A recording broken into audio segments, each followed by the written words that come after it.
next presenter is a very important one, and that's Mark Butterfield, who's the administrator for the Eastern Woodlands Office of Native American Programs. This is a very, very difficult time for federal employees, so I think it's important to keep in mind the struggles that they're facing in terms of whether they might be laid off next week. And so you all, I think, have been amazingly supportive of the Eastern Woodlands Office over the years, and they have of you. And we want to thank Mark and his staff for all the great work they do. Mark.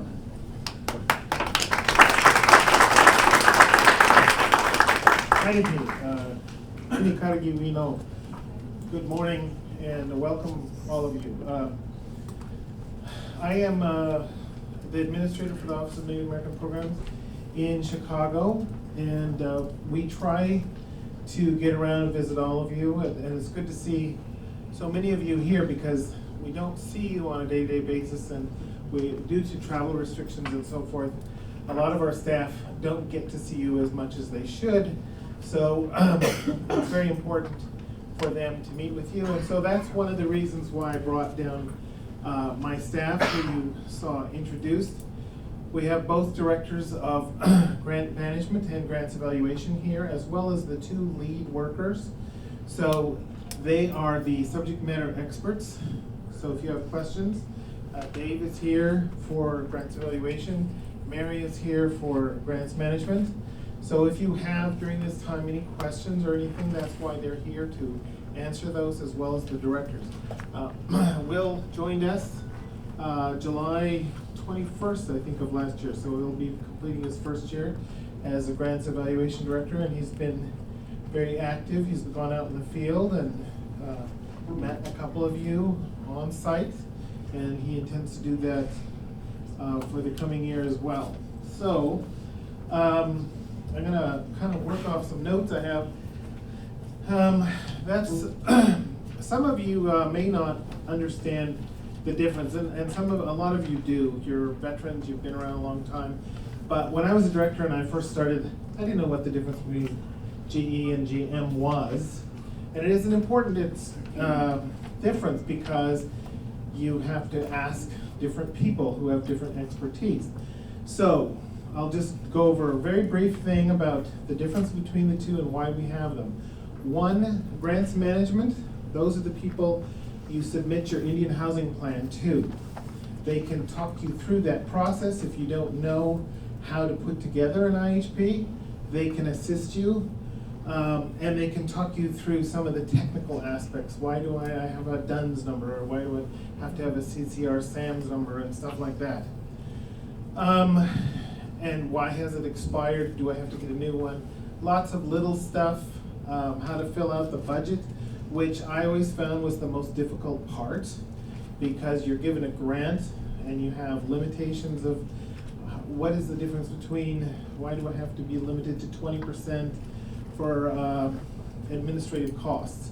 Well, that's in the regulations, but it does not necessarily mean your executive director's entire salary comes out of planning and administration. It is broken into specific things so that you can move the rest of their salary into other budget areas. So that's kind of critically important, especially for tribes with smaller grants, because your grant isn't enough hardly to pay the salaries of your people. So if you could scrimp a little bit here and use more for development, that's a good thing. So that's why I call Mary and the staff person that you have been assigned. And unfortunately, usually we have the same people year in and year out, but once in a while we'll get a new one, and then we'll have to reassign a few portfolios here and there. Now, that hasn't happened much recently, but that's kind of what GM does. And if you have a special project, or if you need a specific permission for certain activities, like model activities, or you're going to buy a house, an existing house, and you need to have appraisals and so forth, those you would submit to grants management. Or sole source. Any sole source procurements, you should seek permission. Don't just do it and ask for permission afterwards. You're going to get yourself into trouble. So do it in advance. And it can work out quite well. I mean, these are often very difficult things, especially if you want one architect and you like that architect and he's worked well with the tribe and tribal entities in the past. You still have to 3-bid it. And we had to talk a director out of a specific architect, and we walked through the very technical fine points of why he had to 3-bid it, and eventually it worked out. He had a problem where the architect firm had split, and the guy he wanted had gone elsewhere, but they worked it out, and it all worked to everybody's best benefit. But he didn't have any penalty because he called in and worked through the whole process with Elton and myself. So seek permission rather than after the fact, before the fact.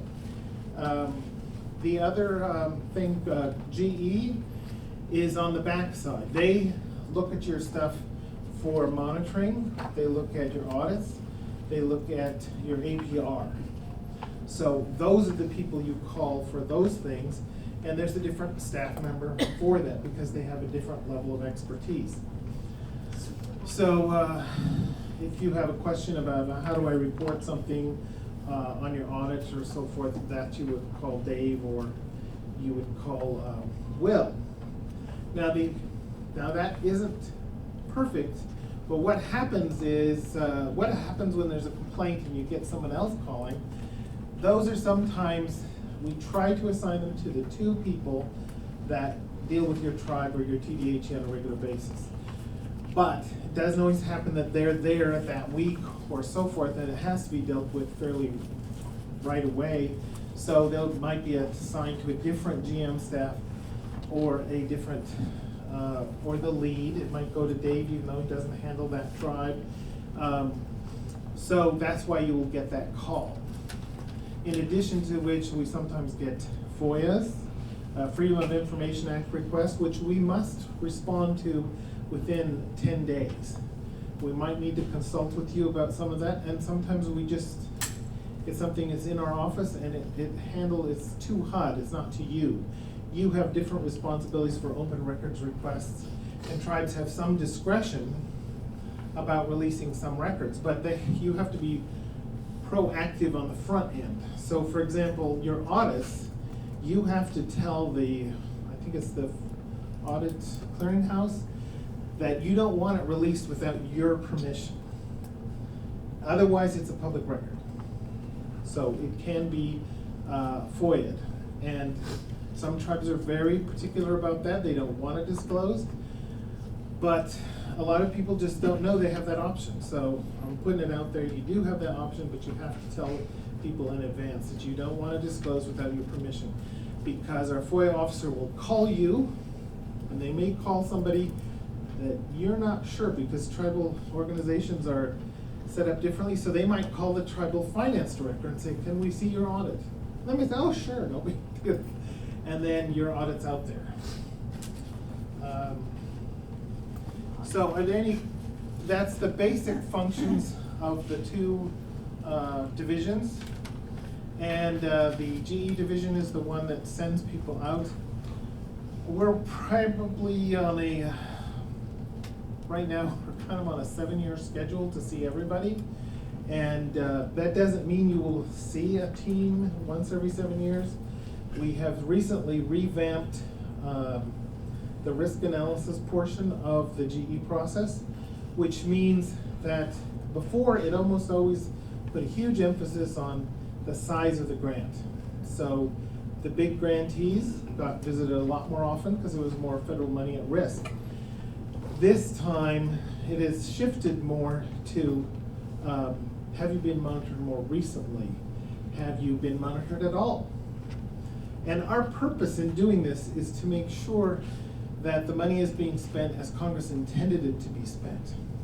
It's not a gotcha type of thing. It is we are basically looking to make sure that as stewards of public money, it is spent in an appropriate manner and that is spent in the most effective way, at least according to the guidelines that we are given, which are in the regulations. So that's why we do these monitoring visits, and what have we done already? 3 this year? 3 already. Well, we'll do 5 more throughout the year, throughout eastern Woodlands, which includes anywhere from Minnesota all the way to Maine and to Florida. So we've actually done Florida. So then it takes them, the next bit of anxiety for people that are monitored is, when am I going to get a report? And it takes a long time. I know that when we were done, when I was a director at the HACDA, it took like 6 months. And part of that is statutory, but it also is for due process. If we have a draft, it's not public. So you can work out some of the issues between the draft and the final by cooperating with the monitoring team and having them explain. You may have found papers that you didn't have when they were on site, and it would resolve all of the potential findings there might be. And they also have a thing called concerns, which are things that they think is advisable, but you don't absolutely have to do, but you should pay attention to them, because they're probably just good management practices. And some tribes can't do them because they're too small, but other tribes could do them, and it'll save them trouble in the future. So if something appears year after year as a concern, like, for example, you're using the same auditor for 8 years in a row, maybe you ought to switch to get a little more perspective, have using a different auditing firm. That's a concern. We don't have a regulation for that, but it is something we do look at and are concerned about. So that covers the office.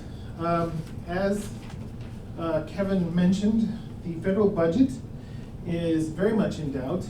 I'm sure it's an uncertainty that everyone's concerned about, and I have no magic bullet or news for you. We are operating under a continuing resolution which will expire on Friday at midnight, and there's a lot of stuff that we're dependent on Congress to pass. So watch the news very carefully. There's a lot of horse trading going on, as I just heard yesterday that Trump gave up on his request for funding for the border wall because Democrats weren't going to vote for it anyway. So he's going to try to push that into fiscal year 2018 and ask for it. But there's still lots of issues about health care and other budget priorities. Some of you might know more about the budget than I do because you went to the NAHC's legislative conference and actually talked to congressmen. Because when I always did that, they always said, well, the president proposes, but Congress disposes. So what he proposes doesn't necessarily mean is what's going to happen. But for fiscal year 18, what we do know is that the president's budget proposed to zero out ICDBG funding entirely through the community development block grant. If there's no community development block grant money, there will be no ICDBG money because it's only a percentage of it. So that is a big concern in Indian country.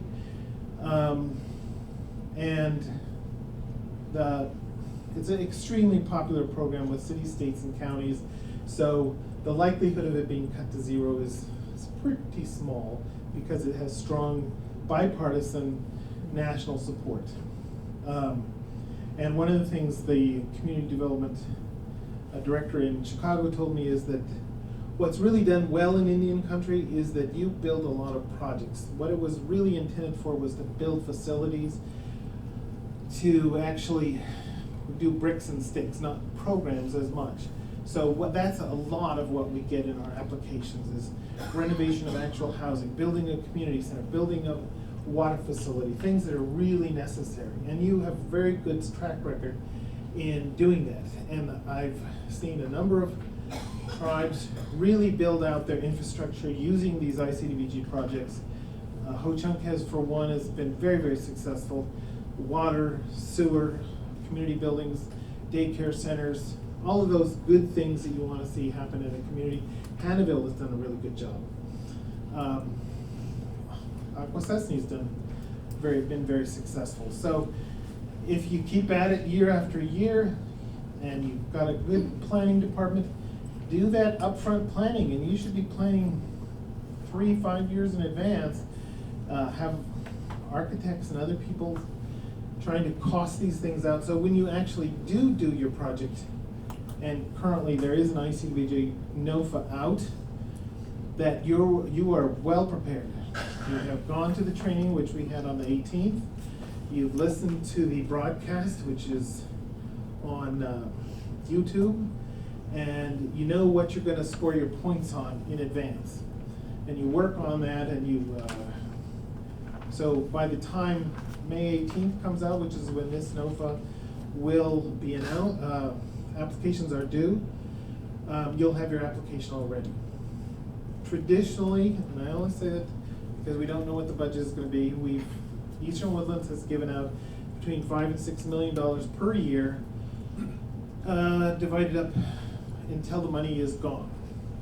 So what that means is that the maximum amount you can get under our NOFA is $600,000, and that includes a limit if you're going to use it for a unit, a renovation of $35,000 per unit.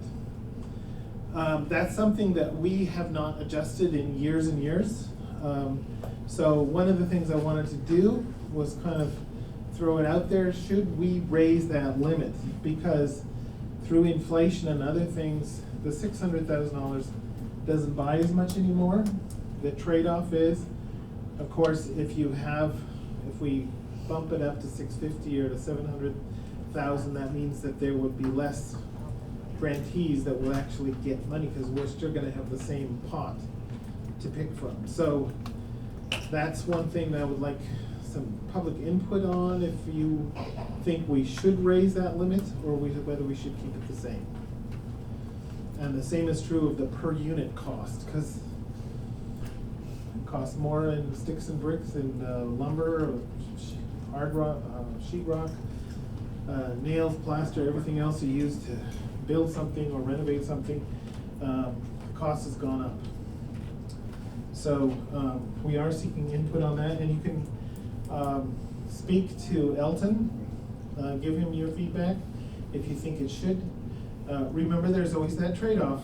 If we give out 6 or 7 ICVGs, we will only be able to give out 5. Right now, I've been the administrator for the last 2.5 years, competition has become much more fierce. Scoring last year, I think the lowest scored ICVG application was 90 points, and one got 100. So they're in the low 90s is the average one that's actually funded. So just to let you know, you need to have a really solid application out there. I did want to also let you know that we are about a year into the HUDVash, actually a little more than that. It rolled out about January of last year. We awarded in this region 4 tribes, White Earth, Leech Lake, Oneida, and Lumbee, HUDVash, and it's taken a long time because we're dependent on the Veterans Administration to hire a case manager. And with the hiring freeze hitting kind of halfway in between, they had not hired. It takes a tremendously long time to hire any federal employee, do background checks. And in remote areas, it's hard to hire someone with a Master of Social Work that wants to live in Fargo, North Dakota.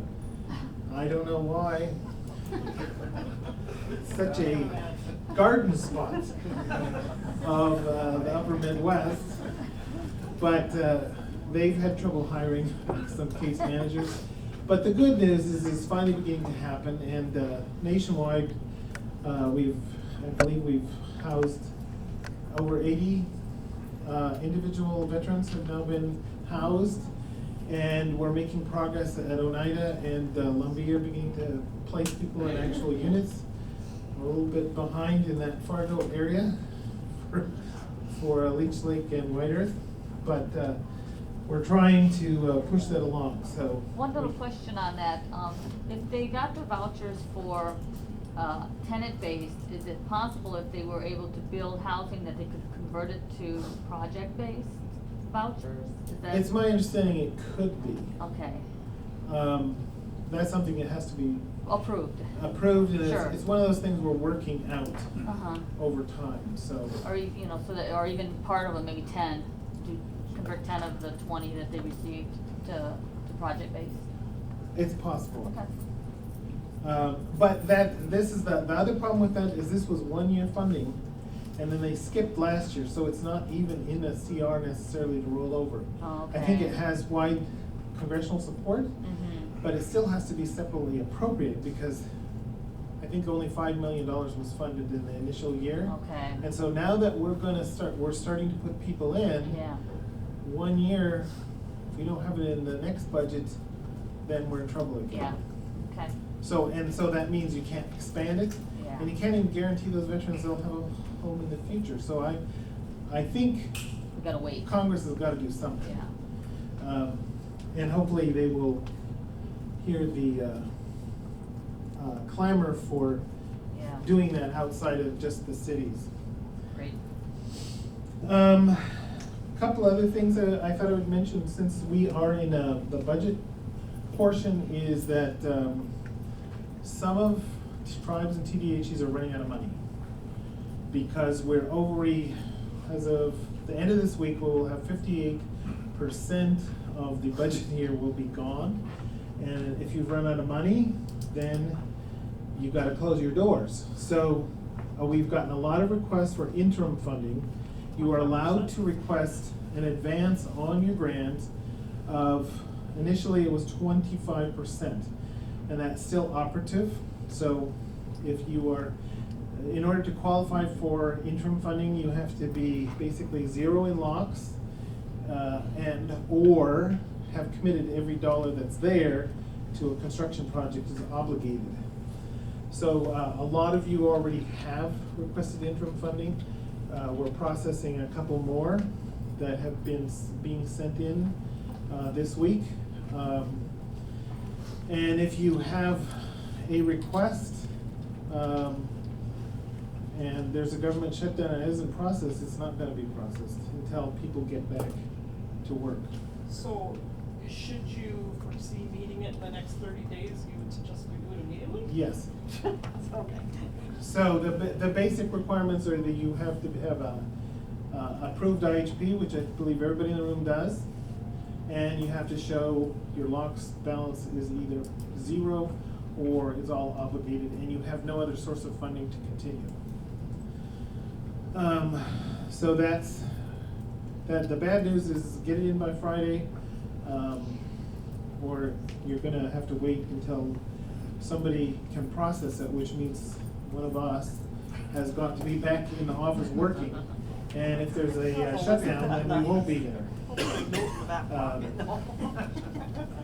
So if you're lucky and you have reserves to carry you over, or you have a friendly tribal government that will advance you the money until the shutdown is over, start talking about it now, if you're in that situation.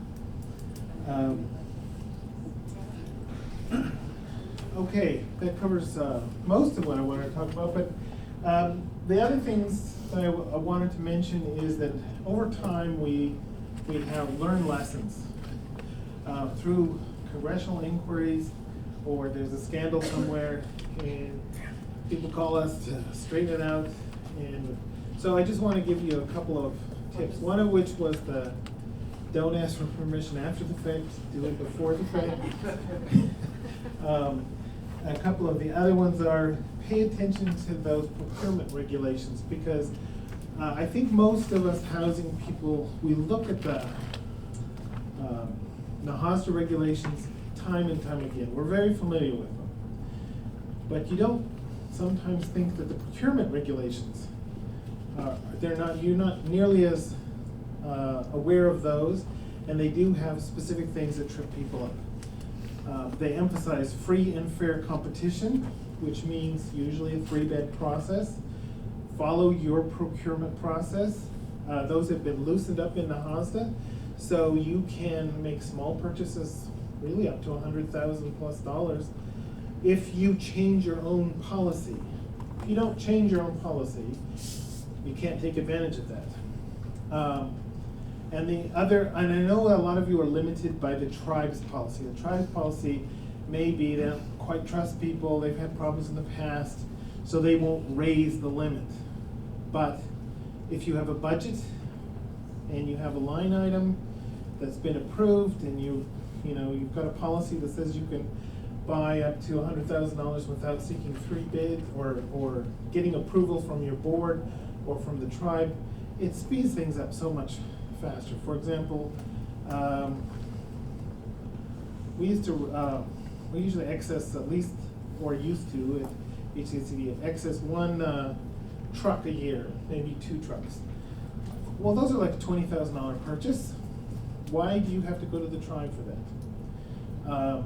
If it's in your budget, it's already been approved by them, and if you have the authority, you can do the 3 bids.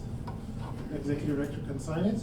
You got a new car or a new truck for your work crews, and it's much, much faster than going through this very elaborate process. So consider those modernizing and synchronizing your policies to meet the regulations. Another thing that came up quite recently was TARs, tenants accounts receivable. In the past, monitoring teams didn't really look at those too much, but we came across, unfortunately, a program that had a huge amount of tribes, almost TARs, I think it's 1/3 of their annual grant. Why are you not collecting? That's what we're looking at, because that makes you more financially sound and less dependent on the grant, because you are collecting. Now, maybe a political thing in each individual tribe, but we're going to look at that and say, why are you not doing that? You should have, a good explanation why you aren't, and be aware that as things, I did this myself. We had a big hidden TARS problem, but we had things where tenants had moved out and they still owed a lot of money. You got a 6-year statute of limitations in most state under contract law to collect on that, and if you don't, then you've got to write it off using your own money. So why do you want to use the NAHASDA grant to write off TARs when you could possibly collect it? So consider working with your tribal court, tribal attorney, program attorney, your housing attorney to see that. And most of it, what we did is common sense. You work with the person, you don't want to kick them out. As long as you're paying something toward it, that's the whole point, is that they realize that housing is a bargain. You give them housing, and you make sure that it's decent and sanitary, and they give you a little bit of money. So if they've reached their side, it's hard for you to continue to just do it for free. So we will be looking at that when we go out into the field and do monitorings. The last thing I think this is the last thing, unless people have questions, is there is a asset building conference that ONAP as a whole is sponsoring. It is May 2nd is the last day. They extended it a week. It's being held at the Isleta Pueblo outside of Albuquerque, New Mexico, May 10th to 11th. And for those of you who have the capacity and you want to sort of seek economic diversification, there are a lot of tips on how to maximize, how to encourage people to be better budgeters, so they can pay their bills, they can pay their energy costs, and so forth. There's lots of stuff like that, including ideas about encouraging business development and tribal enterprise. So I would encourage you to attend that, and I believe, well, I don't know if the flyers are here. They're in here, Mark. Okay. Yes. So everyone should have a flyer about the asset building conference that's coming up is led. So that's the bulk of my presentation. Does anyone have any questions? Oh, I did have one last thing. I'm sorry. At least I'm not that Verizon guy who already dropped the mic. And that is, Secretary Carson has said that he is interested in visiting Indian country. So we don't know where, when, or who he's going to visit, but it supposedly is a listening tour.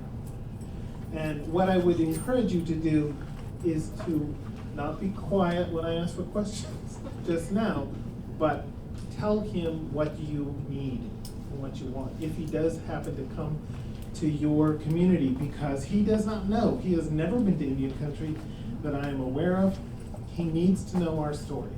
He needs to know your story and why it's important. Because when he was sworn in, the budget had already been set. He had no impact on the budget at all, and he's not a housing guy. So he doesn't know a lot of the technical details, and he needs to be educated on that. So I strongly suggest that you tell your story and tell the story of NAHASDA, because as a director for almost 10 years, we had flat funding. And all of you can attest to that. $650 million is what we've gotten, except during, what was it called? ARA. So $650 million each year for 10 years is actually, you lose a little bit due to inflation every year. And yet, as good stewards, as long-suffering Indian people, we have been stuck with that number for 10 years. And that is actually a cut. So to come back and now say, oh, next year you're only going to get $500 million, which would be a huge cut for many programs, he doesn't understand the impact that that would have. So tell him. Did he not grow up in a project? He lived in a poor area of Detroit, but he never lived in a project.